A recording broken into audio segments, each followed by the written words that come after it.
Düşüncələr, oyunla bağlı fikirlər verir misiniz? Yəni oyun baxımından məncə bugün maraqlı bir oyun oldu.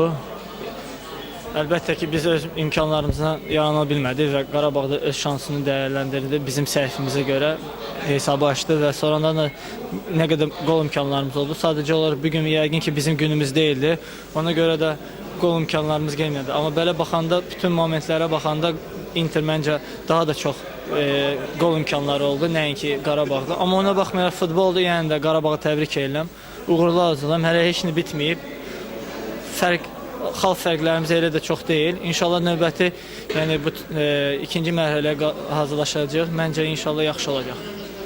Ümumiyyətlə mövsümü, yeni mövsümü, söhbət məğlubiyyətlə açdınız və məğlubiyyətlə qapadınız. Yəni problem deyil, biz ona baxmırıq. Əlbəttə ki, uduzmaq istəmirdik.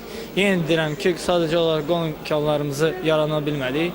Bugünkü gündə əgər o imkanlardan da hardasa 2-0 ola bilərdi.